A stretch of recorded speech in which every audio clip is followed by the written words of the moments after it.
Good morning, everybody, and welcome to our third WAM webinar, which is the future of the workplace post-COVID-19.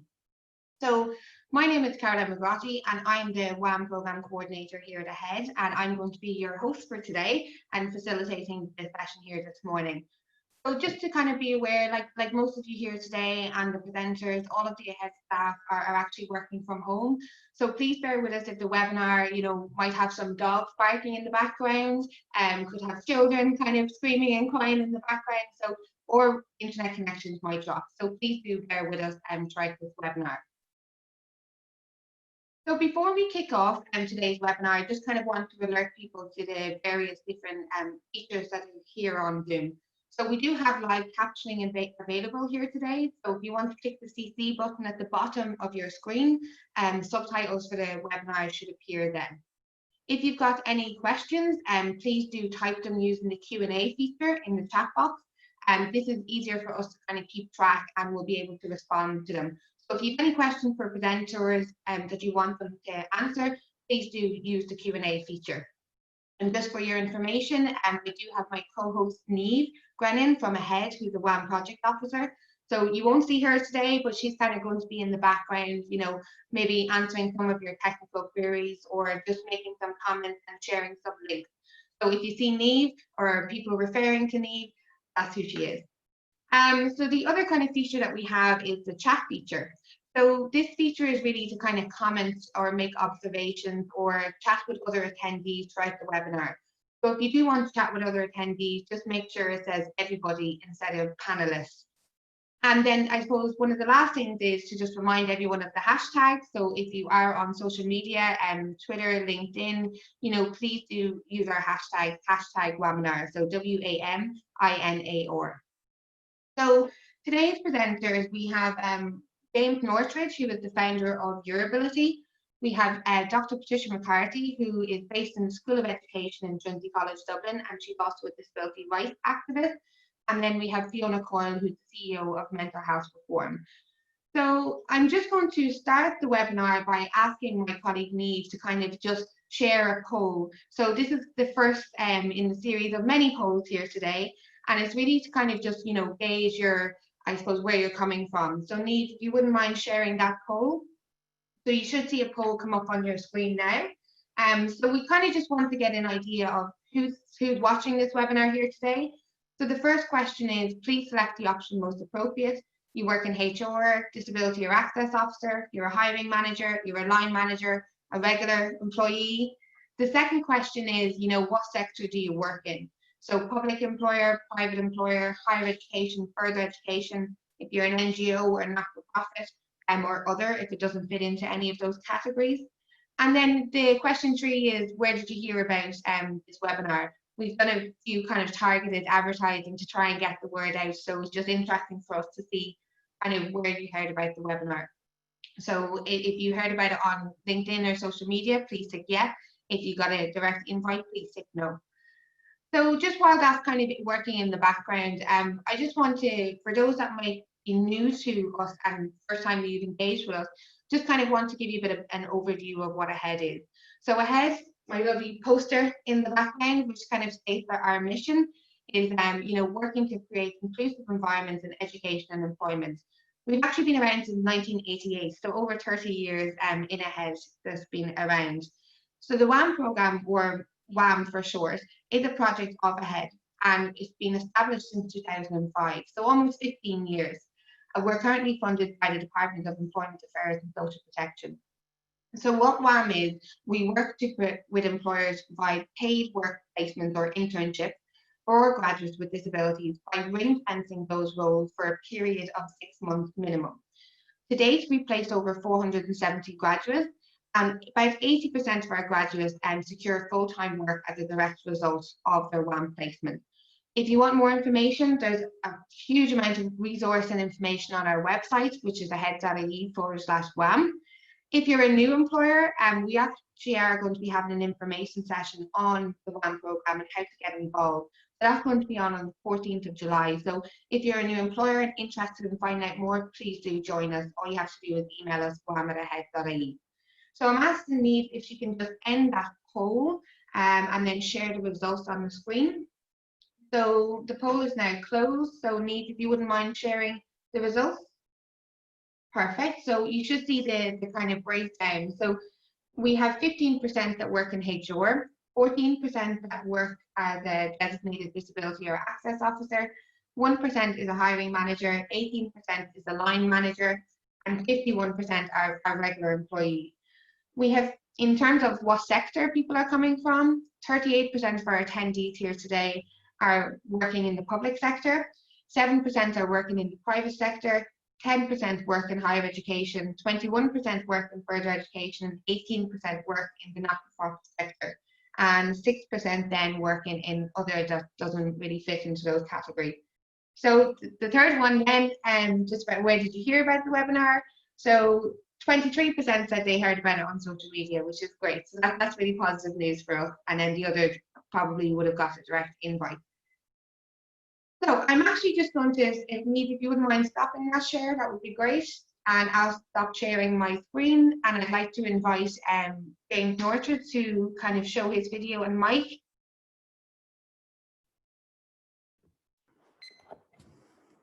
You're there, James? Caroline? Yeah. Sure am. Brilliant, yeah. Thanks so much. James, I'll let you kick off with your session here today. So great. Good luck. Appreciate it. Thank you so much, Caroline. So thanks so much to HEAD for having me. Just to kind of give a small bit of backstory, this obviously isn't my apartment behind me. If I didn't have my virtual background on, you would just see my child's toys and clothes and potentially a few nappies all over the place. So I thought I better cover that up from the start, right? But just to kind of set the scene in terms of who I am, my background, my experience, and what I suppose I'm coming from, and you know, how I guess I can add a little bit maybe to make life easier either for you or for the people that you're thinking about hiring over the next few months and years. So James Northridge, founder of Urability, and in a past life, I had the opportunity, we'll call it that, to work with HEAD, and actually worked closely with Caroline as well on the WAM program, and it really is a phenomenal program. They do some really good work there, and I know that Caroline gives it 120% all the time. So if you are either engaged or thinking of engaging with HEAD and with WAM, it does give, you know, individuals, students with disabilities that are coming through college and looking for that placement opportunity, that chance to prove themselves and to prove that they, you know, that they are making a meaningful, I suppose, impact and can do an awful lot more than maybe what we give them the credit for right now. So in terms of Urability and in terms of my background, before I get into Urability and what we do, like having dyslexia and ADHD, I've probably used technology, assistive technology for a number of years, you know, probably 15, 20 years plus, used it throughout my school experience, then into work. And I came through business information systems in UCC, that I did a master's in UCD on rehabilitation and disability studies. And then from there, I went on to move to Boston and I did some work. I did about 3 years on research around assistive technology, actually for kids that were nonverbal and maybe kids that were minimally verbal. And so how could we use technology to help and empower their life? And all throughout this experience, it's been about training using, you know, methods of like webinars, interactive trainings, onboarding. So I've been in that sort of field for a number of years. And in terms of my academic, that's my career in Boston was connected with UCC. And probably for the last, you know what, probably for the last 6 years, I've had Urability in some shape or form. And what we've done really was we wanted to help kids that were struggling with, you know, reading, writing, maths, that were in mainstream education, but weren't really getting an opportunity to use technology. And so that's really what Urability is about. It was about empowering those kids. And I did it on a part-time basis for a number of years, ran several summer camps around the country. And then, like, I was always interested in the research. So I jumped ship from Urability a little bit, and I just came back to it in the last year. So I kind of took the dive to say, right, you know what, let's give it a bang for a year, and let's really pump and work on it. So about a year and a half ago, probably a little bit less, I said I'd go full-time at it. And it's been an interesting sort of journey, actually, because I started out doing online learning. So we always did face-to-face, and that was our approach for people, that either parents of kids with disabilities or teachers or SNAs. And that really was our market, doing face-to-face training, which in reality, and like, there's no better time than now to say, well, actually online gives us the opportunity to reach so many more people. And I think that's what, you know, that's been the interesting part. I mean, I came to this kind of online learning long before we had to do it in the last 12 or 14 weeks. And you know, so I've had the experience, we've probably had 2,000 people come through our online courses. So really, you know, I'm very open to discussing our situation, how we use technology, what the platforms we used, and how we connect with people, and how, for me, what's really important actually is how we engage and how we get that sense of community within our courses. Because, you know, yourself, you go to do a course or a face-to-face onboard or an interview, there's that interaction, there's that handshake, there's that connection. And so that doesn't work as well, obviously, online, and that's one of the drawbacks. But undoubtedly, we've probably seen in the last few weeks, you know, we're on Zoom daily, probably fatigued by it by a little bit. But, you know, we've got Zoom, we've got Slack. You know, depending on your company, you're using some method of communication. And I think in many ways, it's about harvesting those a little bit more and tapping into them and using them to a greater extent. In terms of, again, I just wanted to give you a sense, a really true understanding of Urability and how we're trying to live by what we do. And so I myself plus 4 staff, so I have 4 staff, and we try to make it as, you know, as I want to say as remote learning. And we were doing this before the 12-week block, so it was interesting. So I just took another person on in January. She's a mom of 3, had been working full time, and, you know, was looking for something more flexible, more part time. And you know, I just said, look, let's just go with it, and you pick your hours. And that was the beautiful thing, because I think we're so caught up with this 9 to 5, you know, like, and you know, we have to be in the office by 8:30 or somebody's going to talk about us. And just to kind of bring it full circle, like, it is really important, I think, to give flexibility, but also then to be there to support. So for example, Sarah started with me in early January. She picks and chooses her hours, and at the start it was like, well, you know, was Sarah not working today? Because I need to check in to see if she was working. And it's just about me getting my headset right, and Sarah obviously not having to tell me she was going to grab a cup of coffee or not going to be sitting at the laptop. I mean, I just give, like, we discuss work that has to be done in that given week, and we use technology then obviously to track it. So we use Asana to do our project management. We use Teachable for our courses.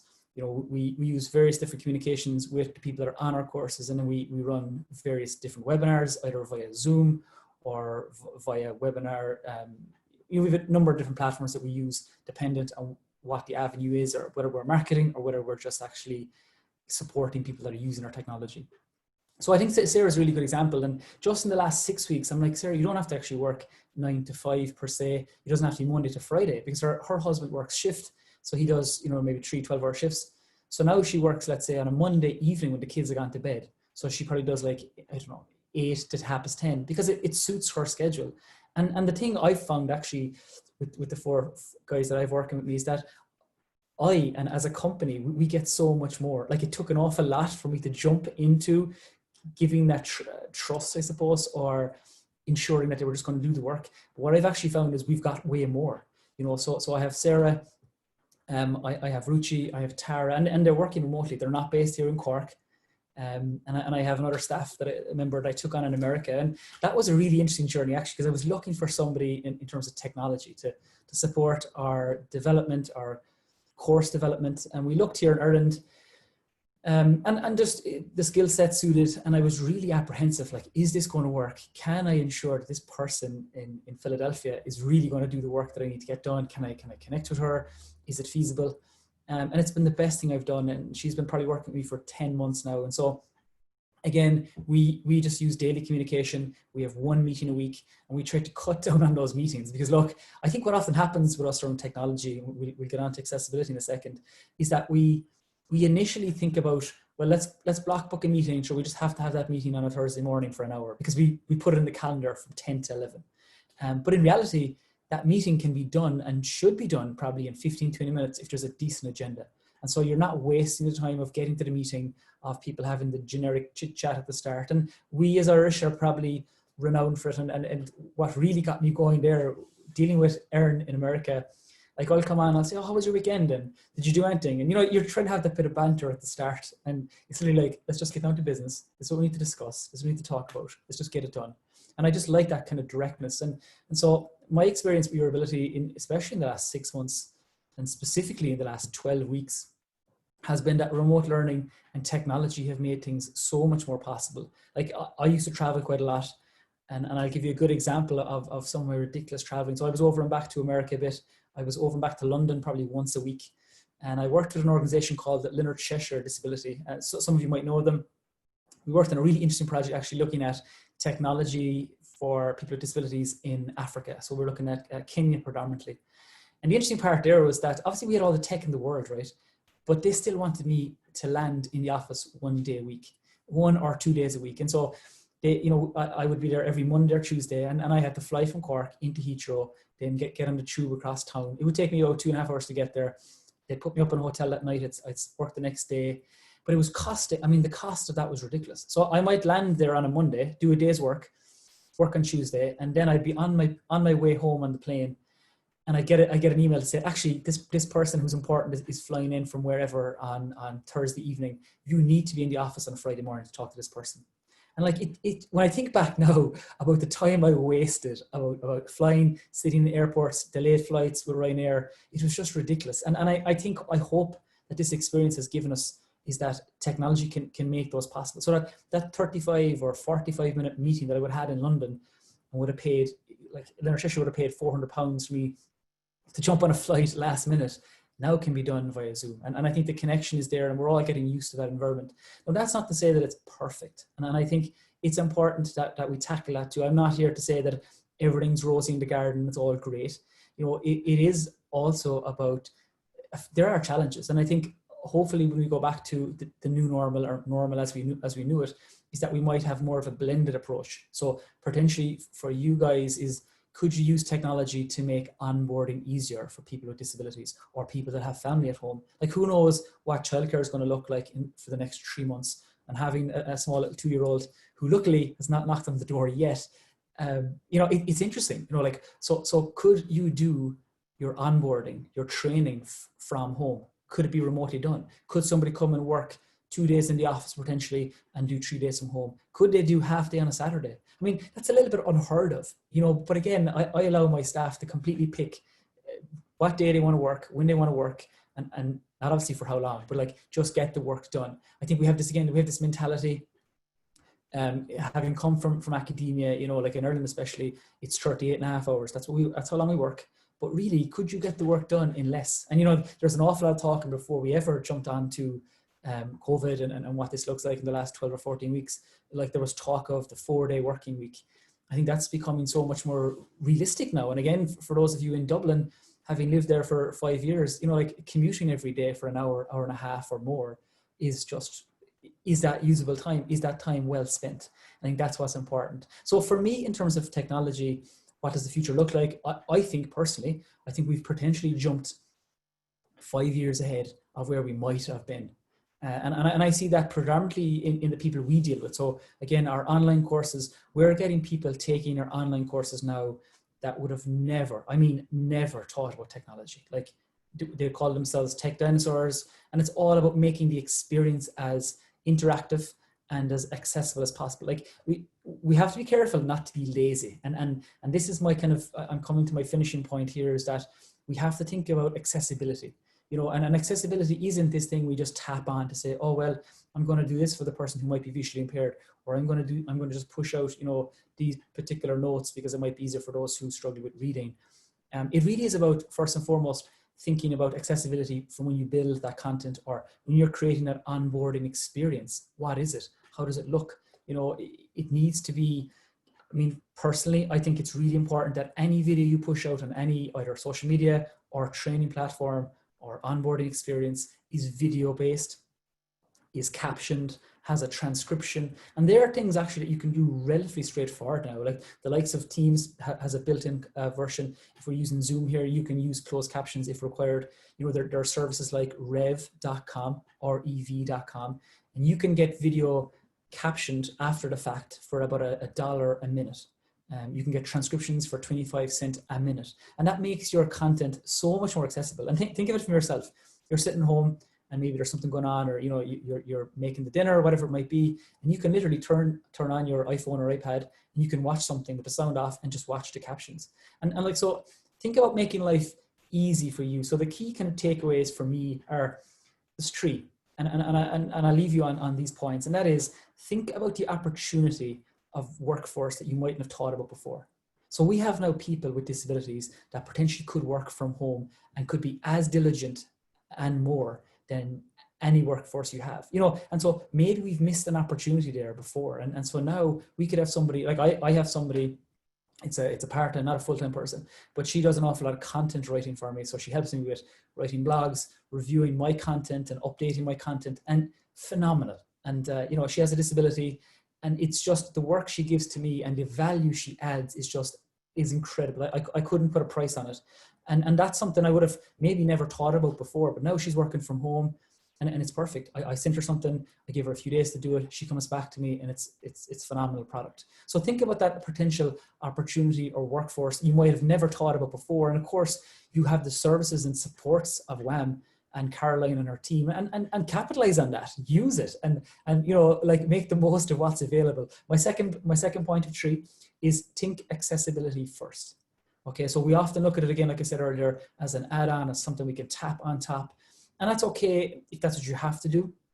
But if you're setting out now, we have almost this clean slate. We're looking at onboarding people online. We're looking at using webinar platforms. Like, review the webinar platform first. Like, look at the likes of, if you're using Microsoft Teams in-house, look at the accessibility features. There are some phenomenal accessibility features, and we can send some stuff out afterwards if you wish, but like, they literally have done the work already. It is there, and Microsoft products across the suite are super accessible. My last point, I suppose, is to think about how technology can make life easier for you initially, and then think that, well, actually, technology is making life easier for you now. That makes life an awful lot easier for those people potentially with disabilities, but also it makes things possible for those people with disabilities, because before they may not have been able to engage at all, either in the workforce or engage in the curriculum in terms of education.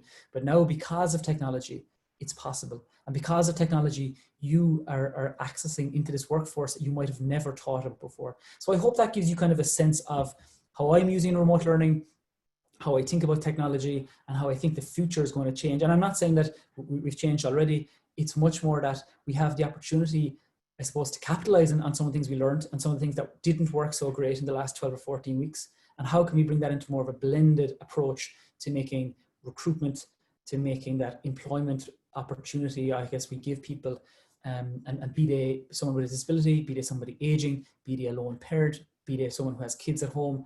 We need to think inclusively. And I think if we do that, and we remember some of the lessons that we learned over this last block of time, I think we're going to do really, really good. So Caroline, I'm going to pass back to you. I've got my timer here and it tells me I've done 16 minutes. So thank you so much, guys. I really appreciate it. And I look forward to taking a few questions later.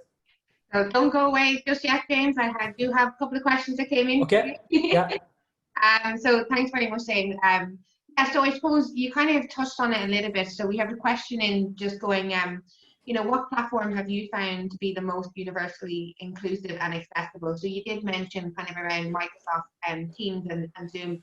And actually, we did a webinar last month which focused on those two because they are the most accessible in terms of screen reading software. But in your opinion, what do you think is the most accessible? Yeah, I think, well, if it's specifically about kind of the work environment, I think Microsoft have it down. Like Windows 10, the built-in accessibility of ease of access is really strong. I think later this month, they're bringing out a new release in terms of some of those built-in accessibility pieces that a lot of us don't even know about. And so really, I mean, for me, it's Microsoft in general, Windows 10. And if you're a large organization, then what you often find is that the IT admin will remove or block some of the things that could be add-ons. So it might be a case of just delving in and seeing what you need, what's available, and then going back to IT services and seeing if they can add it on. But for me, hands down, it has to be Microsoft. Yeah, I'm aware that some of the WAM companies that we work with, there's been a number of IT security issues. Like they would have Outlook 365, but not have Teams built into it. I mean, here in the Hedge, we've been using Teams ever since it used to be Skype for Business. And, it's a great way, even though there's just 2 offices, we can IM each other and we can have video calls and all that kind of way. So we've been very familiar with it anyway. And actually that leads into a second question here that came in, was just around the concern around security of online applications, especially when you're discussing, sensitive business issues. And I know there's been a few companies that we work with who can't actually access Zoom because of previous hacking and stuff. So, you know, what kind Yeah. of way would you see that?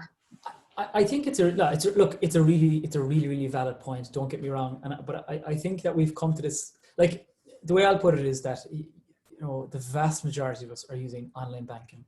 The vast majority of us are sharing, you know, information across the board, and so I think in some ways a lot of our in-house company policies are a little dated, and I'm saying that, like, because I'm not I'm a head person, I can say these things, but I do think that maybe some of our policies are ever so slightly dated. Well, that's not to say that it's important. We take Zoom as an example. Zoom did have a lot of, they didn't necessarily have hacking. They had what they call like Zoom bombing. And basically what that meant was a lot of us were not putting waiting rooms in place. We're not using passwords. So it's no different to you not locking the front door and letting people just come on in. And that's really what happened. And it just got a bad rep for sure. So, like, is Zoom secure? I think it's actually super secure. It's fully encrypted. Just in the last release, version 5 of Zoom, there's two-way encryption. So it's as safe as using a VPN. Like, so years ago in companies, we would have talked about using VPNs internally. Using something like Zoom now has double encryption. So it's not as safe, but it's very, very close. So it depends how sensitive your information is. And I do think that it's important that we get a sense check on, is it really that sensitive, and is it feasible for us to do it? And maybe there are times where, okay, very, very personal information, specifically, maybe if you're dealing with disability, maybe there's some things you don't want to mention, maybe there's certain things in banking, but I think we need to take a fresh approach. You know, like, for example, a lot of educational psychologists now are doing one-to-one sessions or review sessions online, like mental well-being and, you know, mental health stuff is all been done online. And so that's all been done via video. And like, think about what we're doing now with doctors. Like, we are now using doctors online, like doctor on demand is phenomenal. So I think it's just thinking about, when was our internal security policy last set, and what was that based on? What assumptions did we base that on previously? Thanks very much, James. There's actually a few other questions, but I might just hold them to the panel discussion at the end if you're still around, James, and that would be great. For sure. There was a person who asked for how do we get in touch with Urability, so I've shared your website in the Q&A feature box there. So you might, James, yourself share the link in the chat box for people if they want to get in touch with you. But we'll see you back for our panel discussion at 1:45. So thanks very much, James. If you wouldn't mind stopping your video and mic. And next I will ask Dr. Patricia McCarthy to start sharing her video and mic. And I think my colleague Niamh is going to be sharing Patricia's slides as well. So, Patricia, how are you? Hi, Caroline. Can you see me and hear me?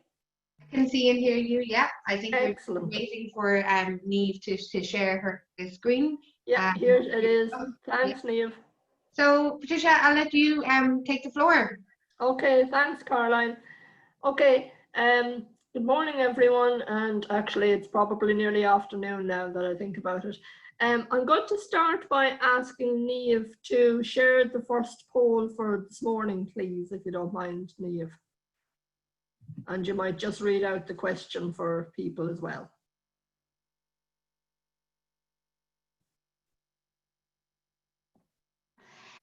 So the question here is, did your organisation allow you to work remotely before COVID-19? And it's either a yes or a no. Great. Thanks, Niamh. And just while people are responding to that, I just want to take the opportunity, first of all, to thank Ahead and particularly Caroline and Niamh and all the WAM team for inviting me to speak here today. You will hear me speaking to Niamh throughout this because I've asked her to do the sharing of my presentation. I'm registered blind, and just for ease of access for today, she has kindly offered to do that. So I think probably that's given people enough time to respond to that question because it's a yes or a no. So you might just share the results there, Niamh, if you don't mind, just before we start. So the results there, so there is 26% said yes, and it's 74% said no. Okay, that's very interesting. You might just move on to the next slide for me, please.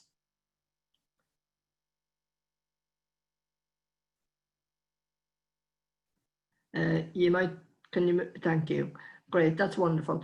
Okay, so I suppose it's very interesting that people have said that because you know, really until COVID-19, it was the case that often people felt, you know, that work had to happen in a particular location for it to actually be considered, you know, employment and work. And yet we've now, as a result of COVID-19, we've recognized that actually work can happen in many different places.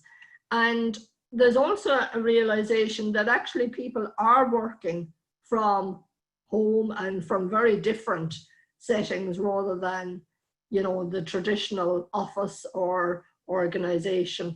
So I suppose I would argue that there's been a huge learning curve over the last 12, 14 weeks, whatever it has been at this stage. I've sort of lost track of time.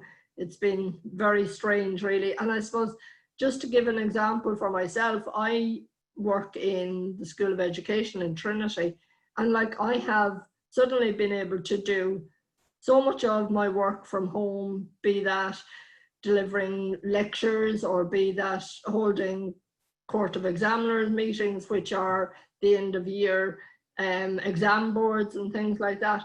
And these were all things that up to very recently, people would have actually probably thought, no, that really can't happen online. And yet, as a result of this, we now realize that actually it can. If there's a will, there's a way.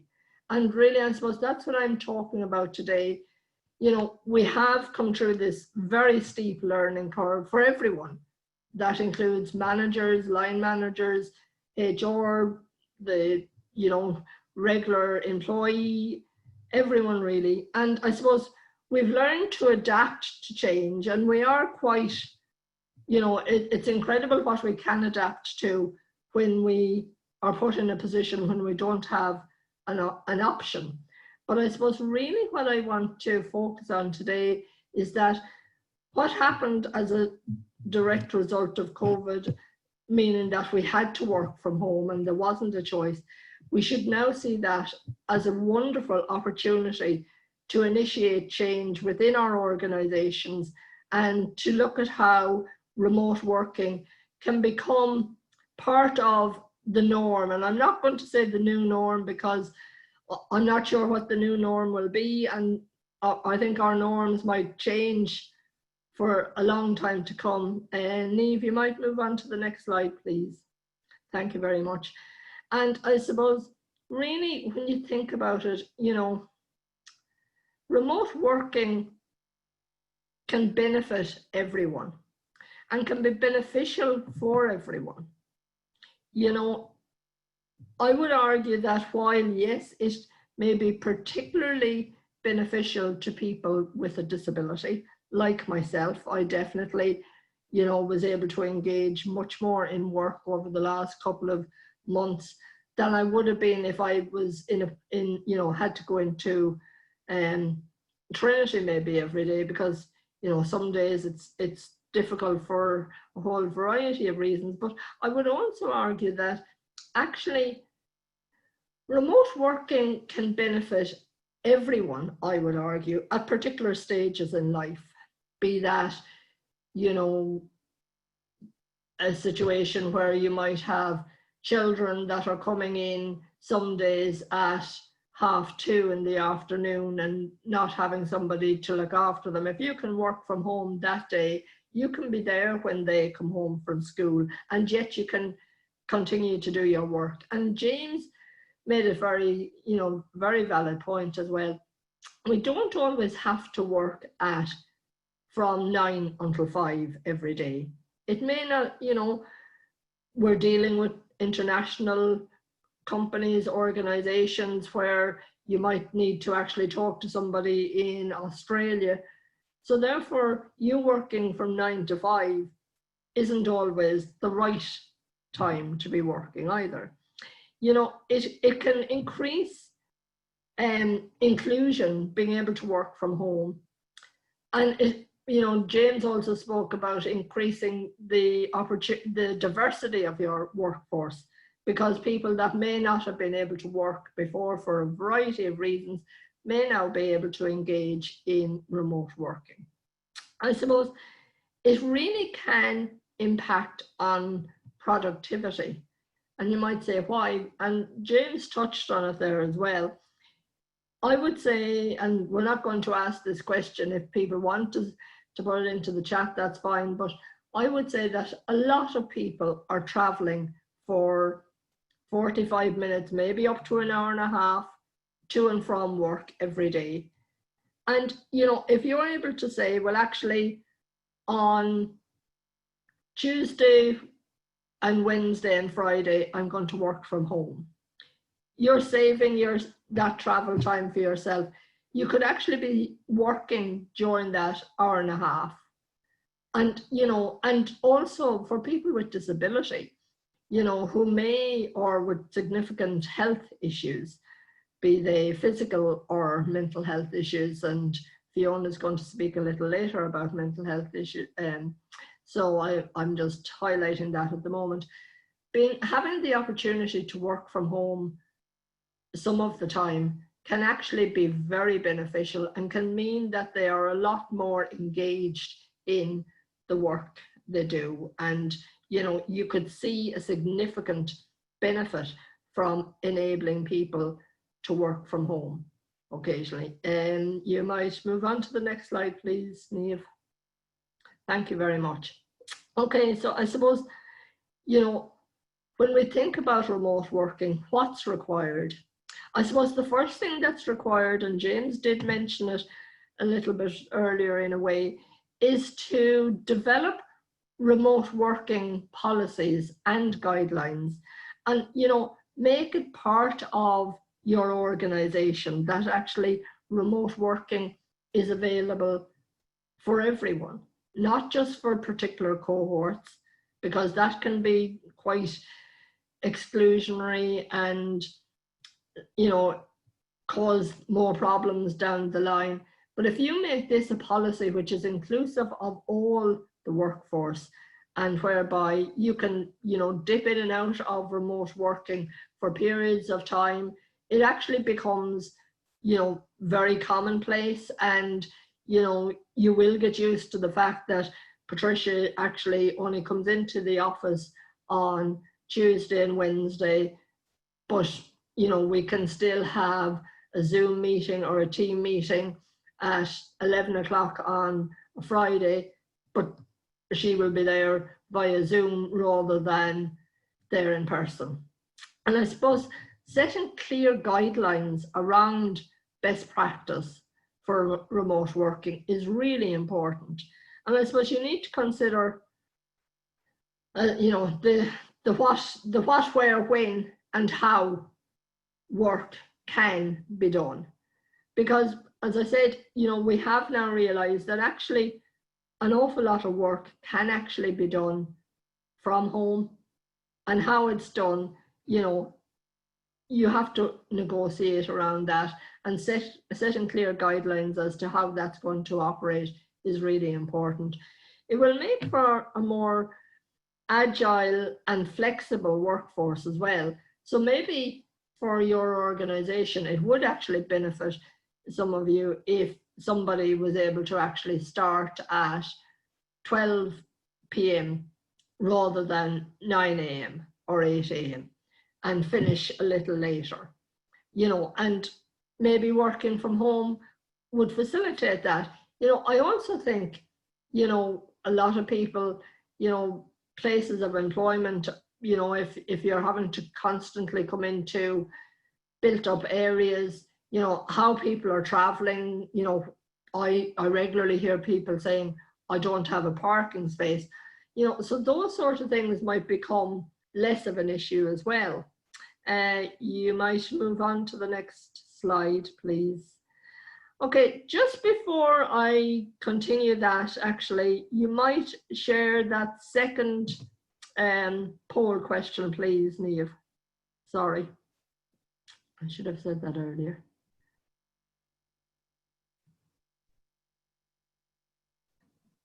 So that poll should be launched there. So the question is, do you now think that there are benefits to remote working from a recruitment and a retention perspective? Okay, and I'll just give you a couple of seconds there. It's a yes, no response again, so that won't take too long to complete. I'm trying to keep it simple, and not simple as in you're not able to do it, but just, you know, rather than having to scroll down and tick numerous boxes and things like that, I think a yes, no is often beneficial to the majority. I think probably people have possibly completed that by now, Niamh, so you might. Yeah, I'll end the poll now. End the poll and we have 100%. So 100% of people who have voted has said yes. Oh, that's very positive. Okay, so I suppose things to consider, you know, about remote working. And, you know, we've all had to do this, I suppose. Okay, that, yeah, sorry.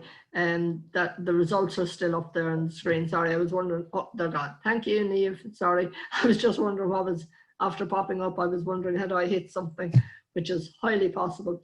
Okay, I suppose managing our productivity and, you know, being realistic about that, and that, you know, that's for everyone, managers and staff alike, and, you know, not, you know, and that goes back to setting out clear guidelines as to how we work and, you know, what way things will operate if we are working remotely.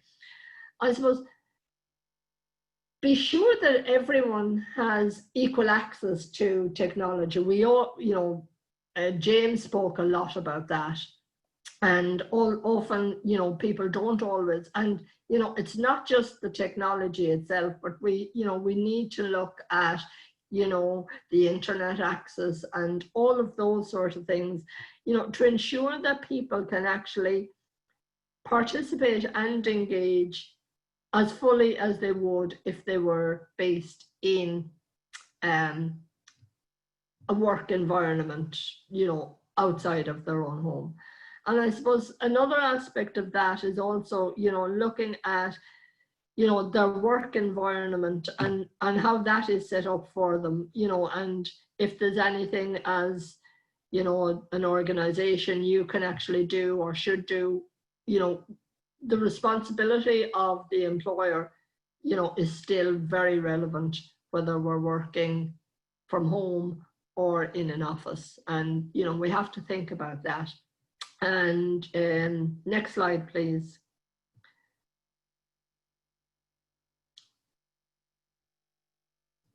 Great, thanks, Niamh.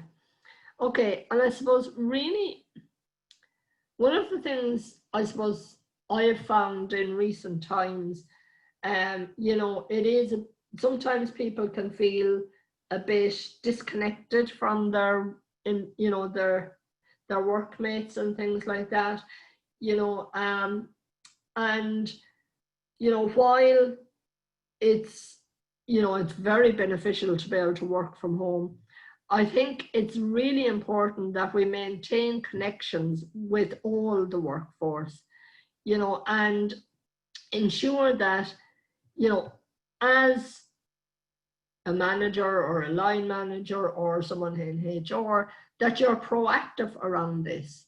You know, don't assume somebody else will do it. Make sure, or if you do assume that somebody else is going to do it, make sure that you have actually assigned them that task rather than just assuming that someone will take up that task.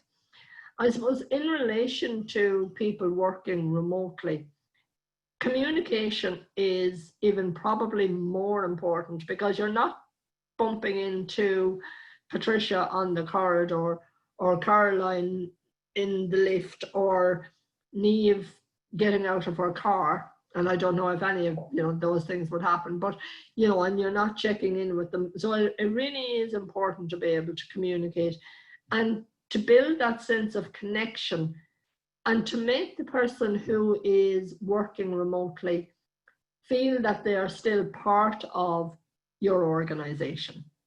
Because often, you know, people can feel a bit excluded, and, you know, that's not what remote working should be. You know, it should actually improve your sense of connection in many ways, because, you know, you are contributing, you know. And I suppose continue to treat everyone with respect. And you'll probably say, but we always do. But sometimes when people are not present, they can actually feel that, you know, things are going on and, you know, their input isn't being respected. You know, build community. How can you build community? You know, is there a way to have a virtual coffee morning or tea, you know, every couple of weeks or whatever it might be? And ensure, and this one is very important, that, you know, an open door policy is still maintained.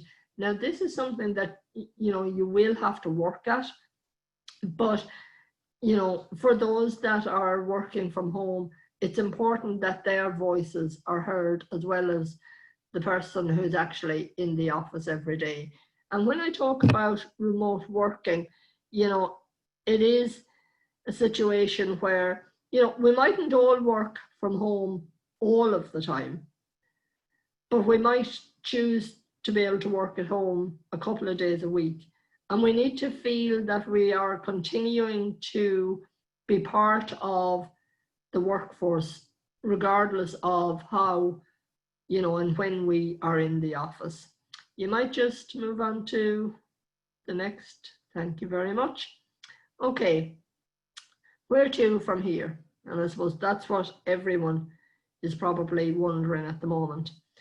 And I suppose the first thing I would say is a lot of us have had to work from home over the last number of months now. And I suppose gather information, you know, from your staff about their experiences and what can be improved and how it can be improved. You know, so audit remote working environments. You know, look at technology and the skills and the culture. And I suppose, you know, ensure that, you know, their participation and their voice is still part of this. And I suppose really it is down to looking at considering that remote working should become part of your organization, that it shouldn't be the exception for times of emergency or for the few that may need it. And while it might only be the few that take it up, it should be available to all, because, you know, for various different reasons, it might work for some person at a particular time. And I didn't watch my time, but I haven't heard Caroline come in and shut me off yet. So I'm here, Patricia. I'm just finished. That was it, Caroline. Did I go too much over? Not too much. No, we're still okay for time. Sorry. Yeah. There's quite a number. Sorry, Patricia. I'll let you finish your next slide. No, that's it. Yeah, there's actually quite a number of questions that have actually come in, and really interesting discussions on in the chat and the Q&A feature. And I suppose, you know, and we will have a panel discussion later on as well, so probably won't get to everybody's question, but some of the things that I'm seeing through the chat box and the Q&A box is that people are kind of concerned that not all jobs can be done remotely. And in addition to that, you know, particularly if they're maybe frontline staff dealing on reception, or, you know, they might be new employees within the organization, so they might need a little bit more support when they join the organization.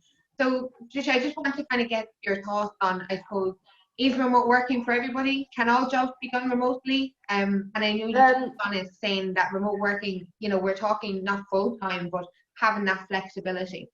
Yeah, and I think there are probably certain jobs that, you know, people will always say actually can't happen remotely. But I think if you think about it in a flexible way, there are probably aspects of most people's work that can actually be done remotely. And it might just mean that actually you only come into the office 4 days a week, or your place of employment, and yet you're working from home 1 day in the week. But you're still working on a lot of, you know, what you are supposed to do. I think, you know, there'll always be that tendency to say that job can't be done from home. But I think increasingly people are going to have to actually look at, you know, is there a workaround for that? How can we create a culture whereby remote working is part of the organization, rather than it being, as I said, the exception for the few.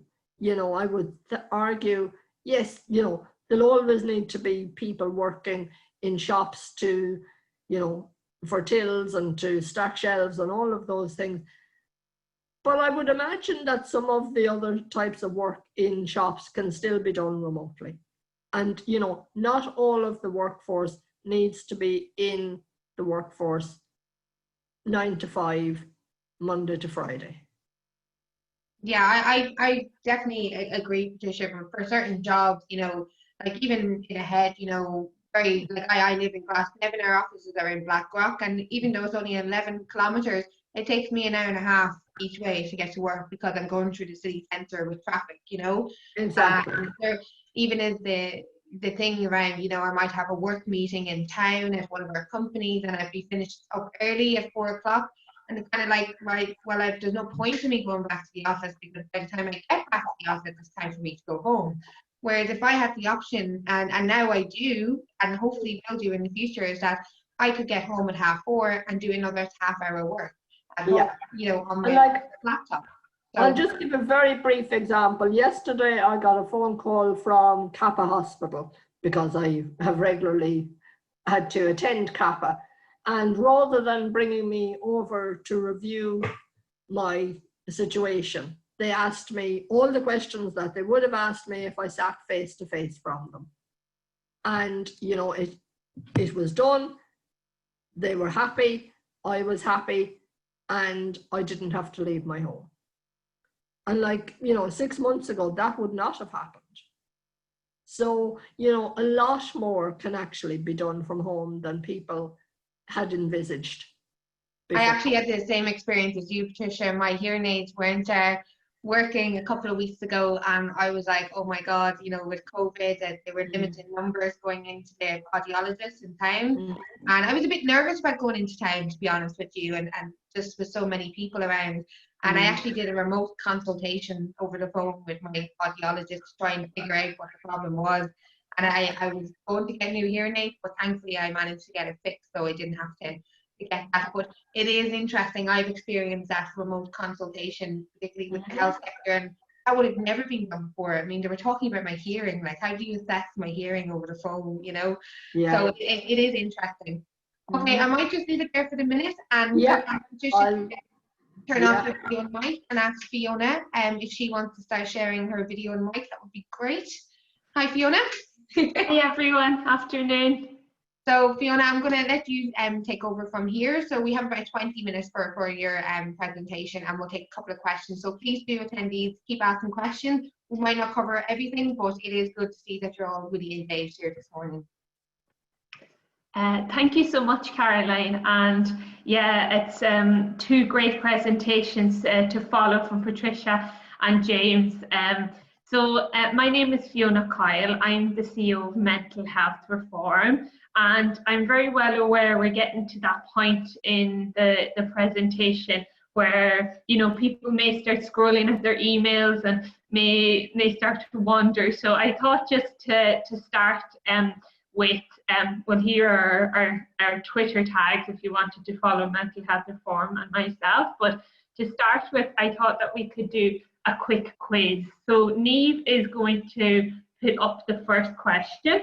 Now, it's not, to test people's knowledge, but it's a good way to engage. The first question is around how many young people in Ireland, so young people 19 to 25, have had a mental health illness. So the answers are 8% A, B 12%, C 15%, and D 20%. So just give you a few seconds to vote.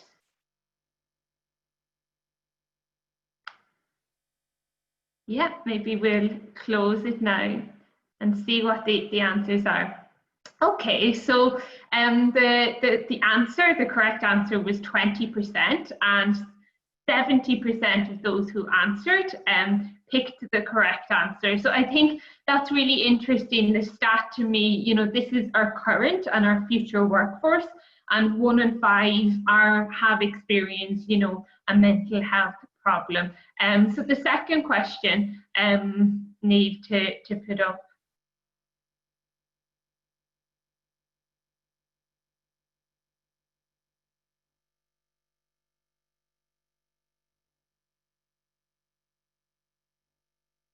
Oh, I think we might have, here it is. So in a 2016 EU report, it was Health at a Glance. It was called, what percentage of the Irish population have recorded as having a mental health illness, such as anxiety, bipolar disorder, depression, drug and alcohol use addiction? So the answers are 10%, 15%, C, 18.5%, and D, 20%.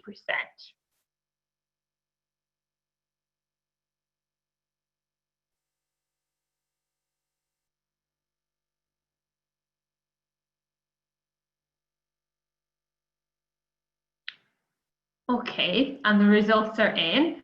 And yeah, interestingly, the kind of it's come back where the D was the most responded, so 20%. The actual answer is 18.5%.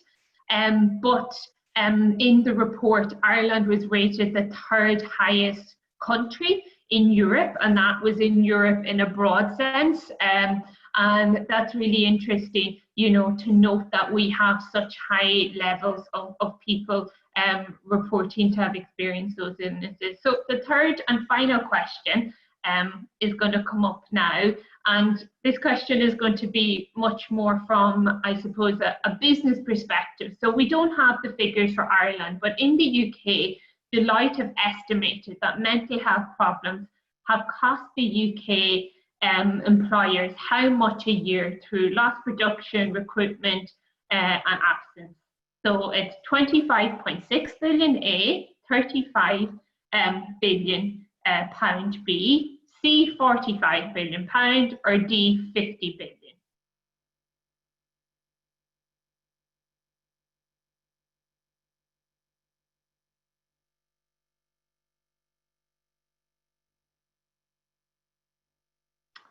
Yes, and yeah, the correct answer was C, 45 billion pound, and yeah, you've all, the majority have guessed it correctly.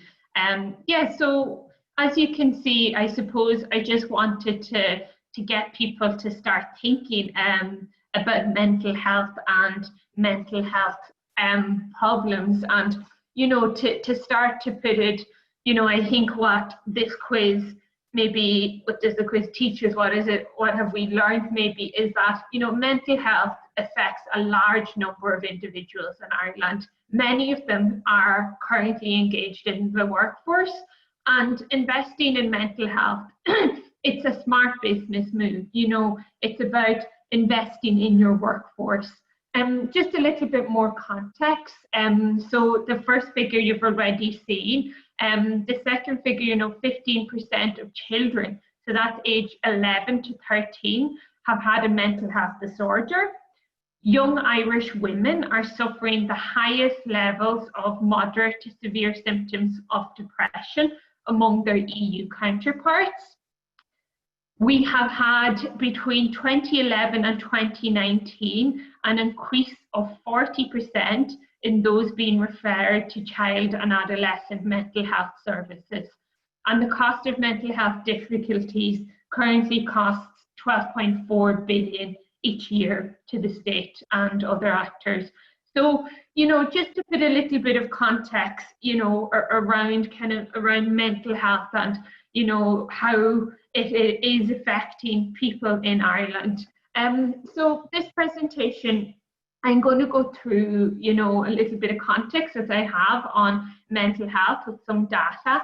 I'm going to talk briefly about mental health reform and who we are, and look at some terminology, look at then COVID, you know, what are the implications of COVID on people's mental health. And as we start to look to potentially returning to office-based work.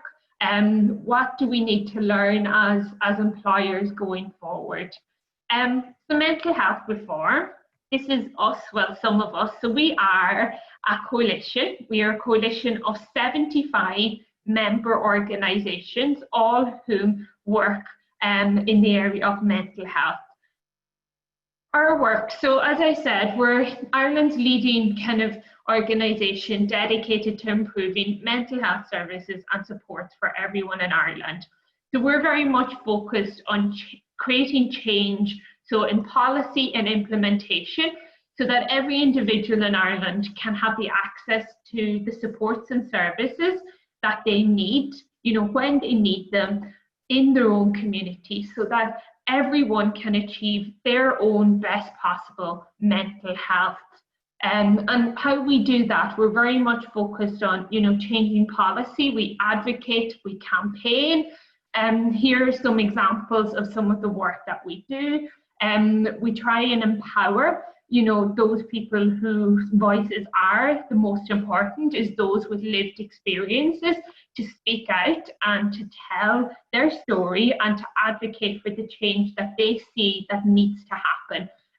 Then we do campaigns. So you may have come across, some of you, our campaign in recent years has been focused on 24/7 crisis mental health care for children and young people in Ireland. We do a lot of stakeholder engagement. We bring our members together. We write common policy. And in recent years as well, we've been involved in kind of looking at innovation and looking at kind of how we can bring people with mental health difficulties into employment. We've been looking more recently at technology through a program we have called EMEN, looking at how technology can support you know, digital and innovative mental health services. So I suppose kind of the first thing I really wanted to talk about, and you know, when we talk about mental health, I'm still very much aware, and I suppose a lot of you would be as well, that it's still something that's viewed very negatively by society. You know, there's still a lot of misconceptions. Stigma has been, you know, I think has been very much addressed, but there's still a lot of it there. And people who are living with mental health problems still feel that it's viewed as some sort of weakness, especially in maybe like an employment context.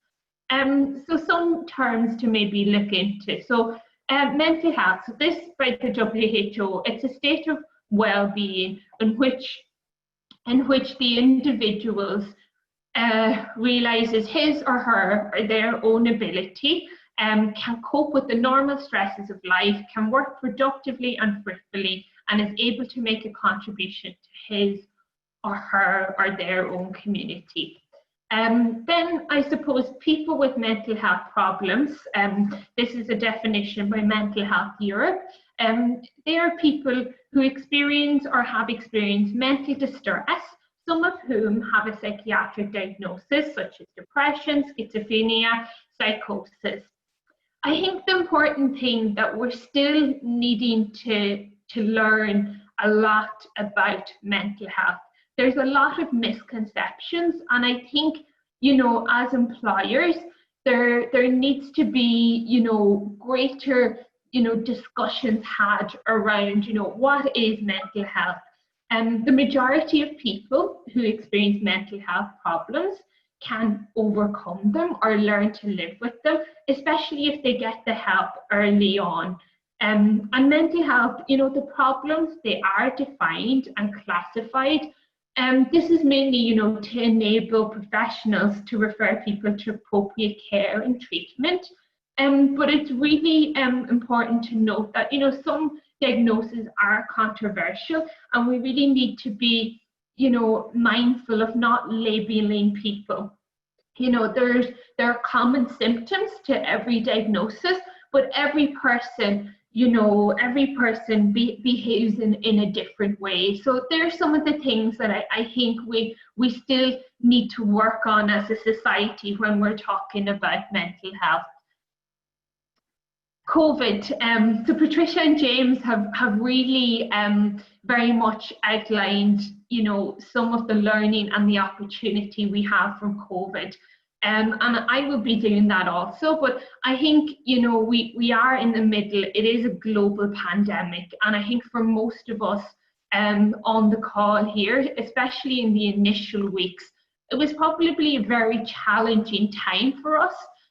There was a lot of, you know, a lot of unknown, a lot of uncertainty, a lot of unease. And I think, you know, COVID is and will continue long after the virus has left to have an impact on our mental health. So we know, I've just put up a quote from WHO, but also we know from other studies by the UN that COVID has had a significant psychological impact to date. Initially, there were kind of elevated rates of anxiety and stress, which we can all relate to. You know, there was isolation, people dealing with grief, with fear. And I think, you know, for those who were living with pre-existing conditions, you know, those were also exacerbated. So there has been, you know, it's not just our physical health that COVID has impact, but also our mental health and well-being. And, you know, in Ireland in particular, you know, we know through research, so WAMinar is a company who does research, and they've found that there had been a sharp decline in mental well-being in Ireland during COVID. Another research that was commissioned to WAMinar on behalf of young social innovators found that over half the young people in Ireland say they're feeling stressed, anxious, or depressed due to COVID. Our members at Mental Health Reform have been reporting really significant increases in those who are reaching out and looking for support. So Spun Out, which is an online information organisation for young people, have reported a 44% increase in people who are contacting them. My Mind, which provides online and face-to-face mental health services, had a 35% increase in those who were looking for support. And you will have seen in the media, you know, this has been reported every week that there's been such a huge increase in those who have been reaching out. And this will continue because, you know, that we are unfortunately facing into probably, you know, very tough economic times. We'll see people perhaps people already lost their jobs. You know, there is going to be hardship perhaps coming, and that will have impact on people's health and well-being. Yeah, so I suppose this follows on nicely from, you know, what Patricia and James were saying. You know, it's a crisis.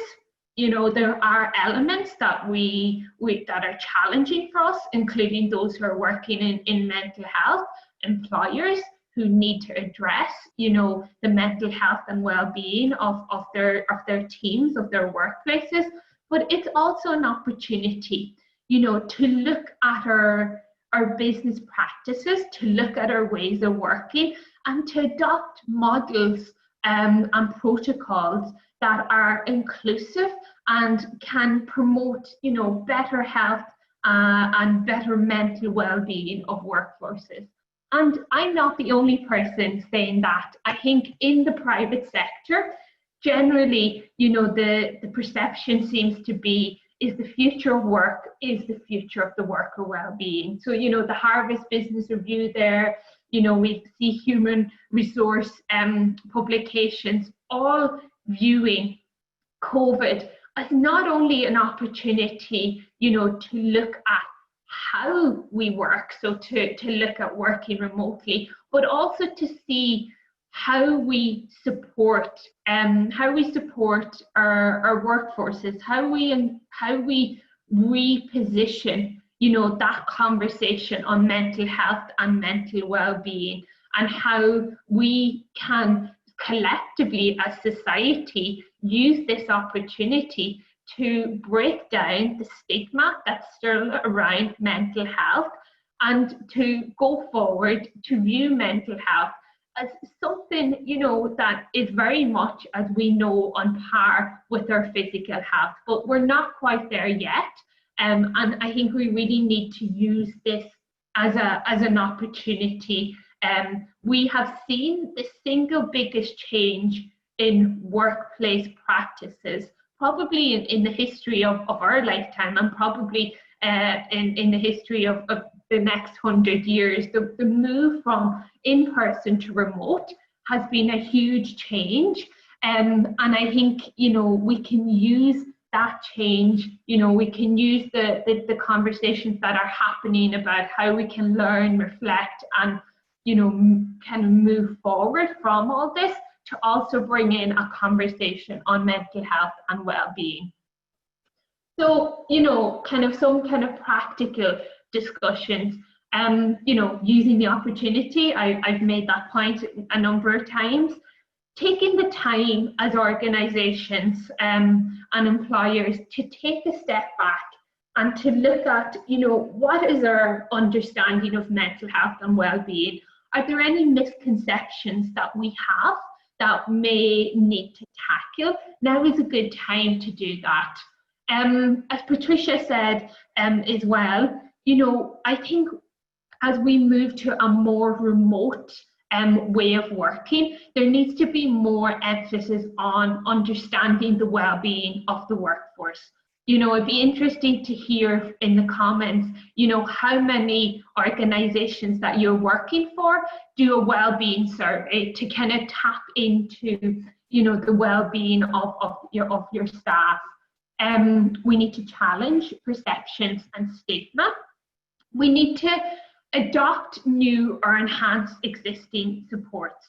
So, you know, I would very much agree, you know, with Patricia and James in terms of, you know, moving to the remote working. I think it's very much, it's more inclusive, it's more flexible, it supports specifically those who have, you know, perhaps people who are living with disability, you know, and other different cohorts of the population as well. I know James spoke about working parents, single mothers, you know, it's a very adaptive and flexible approach. But we also need to realize that, you know, we need to put particular supports in place. So much of how currently, you know, we look at the well-being of our staff is based on face-to-face, and those cues around how people may be experiencing some type of mental distress. It's not easy to pick it up on Zoom or on phone calls unless you've maybe received training to do so. So I think that's really important, that when we're looking at, you know, changing our ways of working, we're also looking at how teams and managers can better support their teams. I think we also will be looking at, you know, legally in the Irish state now, every employer and every employee has to fill in a return to work form to see if they're able to return to physical work. And it'd be really interesting to build in, you know, maybe a well-being aspect to those forms as well, going forward. And finally, you know, bring in experts like AHEAD, as we heard. You know, they're there to support. Organizations like Mental Health Reform and many of our members are here to support. Like, our goal is to ensure that, you know, we have the best possible supports and services in place. And I think it's really important to reach out. Many of those supports are available free of charge, or, you know, at very reduced rates. They're being provided by the community and voluntary sector. So I think to use them and to really to engage in this conversation. But yeah, we really need to build in mental health and to have a broader conversation. I think is really positive, moving towards more flexible working. methods and more flexible working hours, and including remote working, but that mental health and well-being piece needs to be built into these conversations right from the beginning. It's a huge opportunity. So if you have any questions, this is how you can get in touch with me directly, and happy to answer any that have come up, Caroline. Thank you. Thank you very much, Fiona. If you wouldn't mind just stopping your screen share, that would be great. So yeah, there is actually a number of questions, and I'm just kind of aware and conscious that James actually has to run off. So I might actually ask James and Patricia to both share their videos for us. And we do have some questions for you, Fiona. But I just want to ask James this question if he's there. I'm just waiting for him to share his video and mic. And he's back. Hi guys. How are you? Sorry, I was just doing dinner there for Rasheen, so my apologies. No problem. Do you want me to come back to you, James? No, it's perfect. No, it's perfect. Yeah. You might run in there in a second, but that's okay. Yeah, so some of the questions that came up in the Q&A box for you, James, specifically was, what kind of methods have you used for online training and for your online classes? And the second one that came up for you as well was around managing your own disability, while remote working. So if you wouldn't mind, if you can, share your thoughts on those. Yeah, absolutely. It's some good questions. So in terms of the online platforms that we use predominantly for our online training, I mean, obviously we use Zoom for a lot of kind of one-to-one pieces. For our online courses and online training, we're using Teachable. So it's the teachable.com platform. We have a developer platform with them. So we probably have close on 2,000 people that are on that platform right now. And I was just kind of following the chat there as we went along. Like for us, Teachable is great because it allows us to be a little bit nimble. We can kind of move quickly enough. We didn't go and develop from the very start.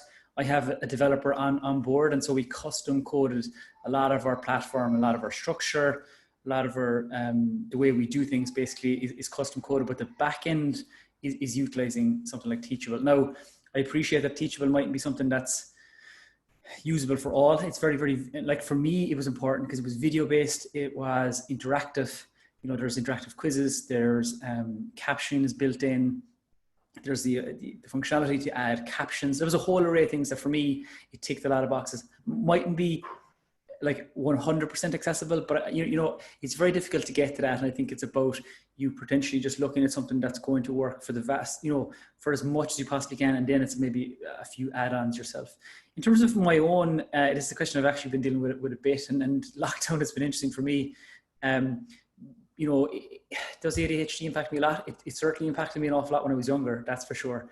And certainly, I think in my 20s, I kind of got on top of it a lot and haven't had meds or anything like that in a long time.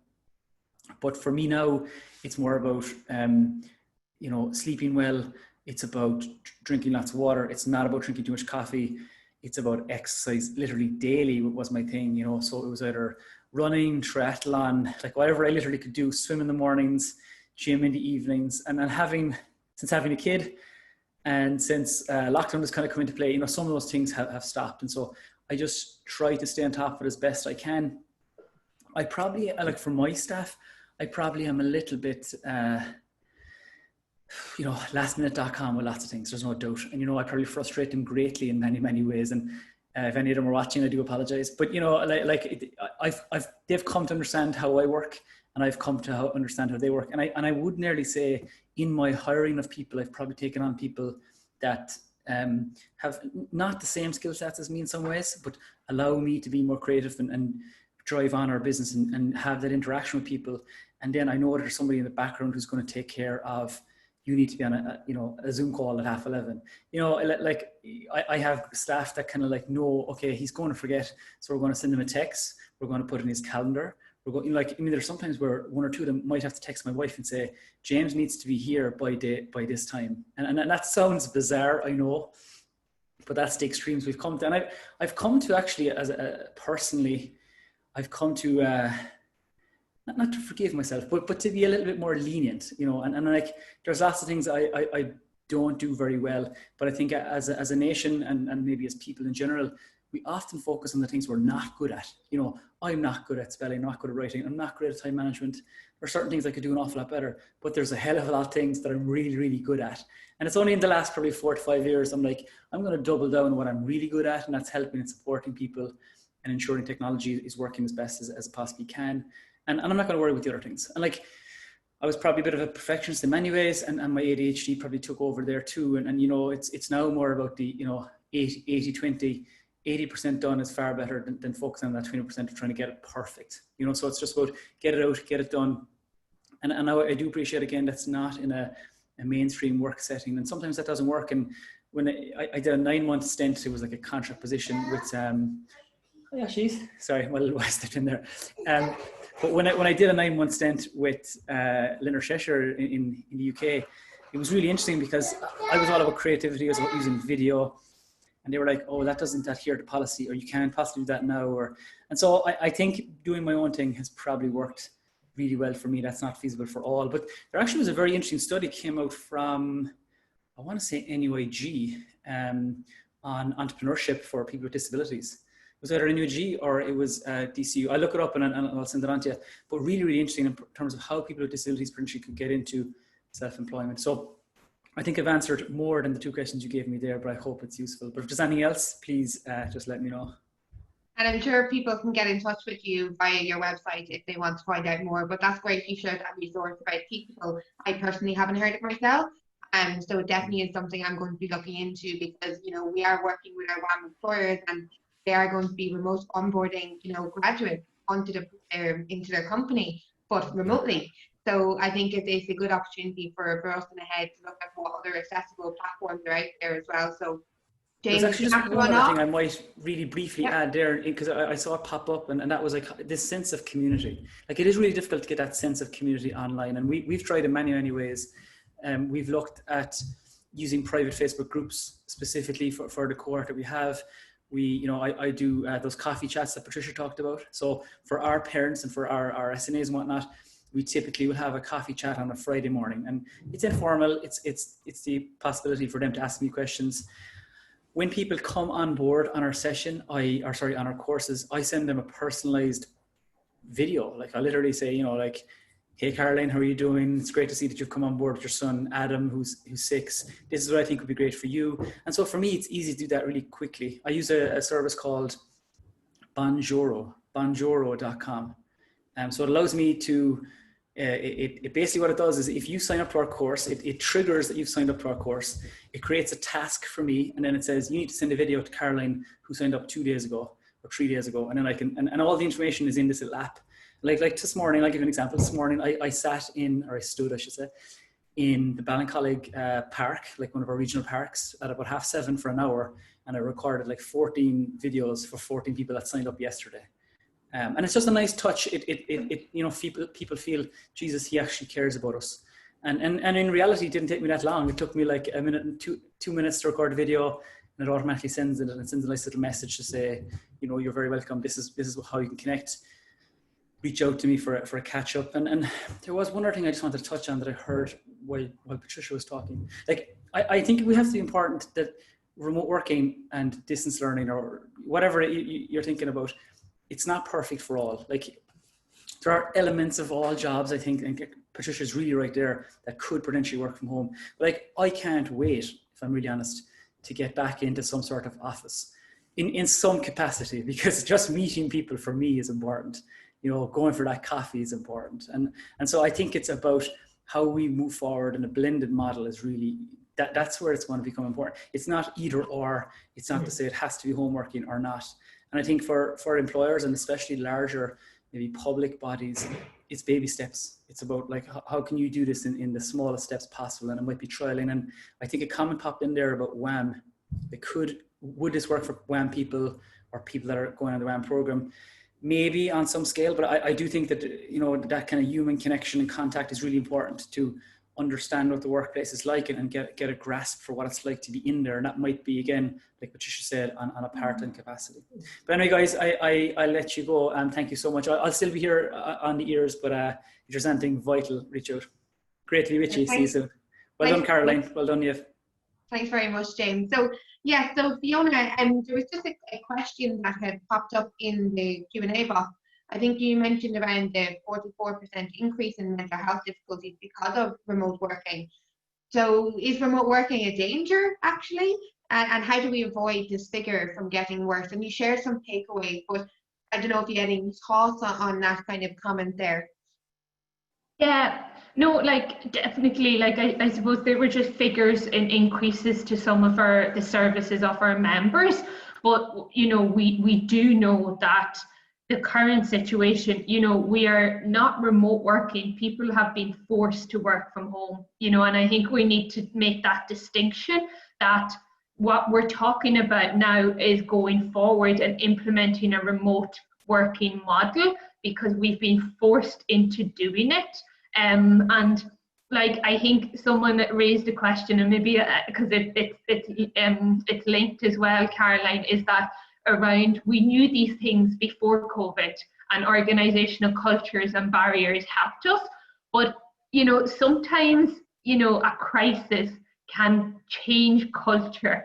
And you know, some of our members have been looking at going online with their services for a long number of years, you know, and this has been the impetus to make this happen. So it's kind of like the shock that is allowing us maybe to we've done the remote working, but what we've also realized, and I do hope that, you know, employers and those who are managing staff on this call realize that there is, you know, extra check-ins needed for everyone during this period because mental well-being is suffering. So, you know, I think we really need to, and Patricia spoke to it as well, that it's around putting in place protocols. It's having, you know, agreed ways of working that work for the different for the different organizations. So, you know, I think that process, recognizing at the moment we're in a stage where everyone's mental health and well-being is being affected, and employers need to be aware of that, but looking at the opportunities going forward to maybe integrate in a well-being and mental health element to any, you know, changes to ways of working. I think that would be kind of my response. I think that's a brilliant response, Fiona, and like you said, we have been forced into this, you know, so for some people, and James actually touched on this as well, he loves that human connection, as do I, you know. I love going for lunch with my colleagues, and I really miss that, you know. At first I thought, oh, this is great, no commute, but I do miss that kind of social and, you know, human connection. And a big part of the job that I do in Ahead is actually going out face to face and meeting people. And the energy you get off them actually creates energy in you. So doing it online, it's not quite the same. So definitely we have been forced into it, but it's a great opportunity to review where we're at. And actually in Ahead, we're actually developing a survey for our staff members into going forward. And we actually have a section on wellbeing. So I'm delighted that we have actually considered that. But I definitely think employers need to check in now. We're 3 months in, and it's definitely an opportunity to check in. I'm just conscious of time. It's coming up to 1 o'clock. Listen, guys, thank you both so much. So I just have a few kind of last bits and pieces that I just want to share with attendees. So Patricia and Fiona, if you wouldn't mind stopping your video and mic, that would be great while I get the screen share up here. So just kind of wanted to tell attendees about, you know, what's coming up in the next few weeks or months. So we do have these WAM webinars every month. So we're going to be running them on a monthly basis. So the next one is on the 8th of July. So it's around unconscious bias, so how to combat it. And we're going to touch on about language as well. There also is going to be the next one on the 12th of August on assistive technology. So they're available on our website. You can register for the one on the 8th of July right now. It's live. And just again, I just wanted to highlight the new employers information meeting as well. We are going to be sending a Survey Monkey evaluation, so it would be really appreciated if you could complete that evaluation. And I think Niamh is going to launch a poll as well, just to kind of say if you've learned something or not from this webinar. So I'll close the session here now, but I'll keep the poll open. And so hope to see you all on the 8th of July.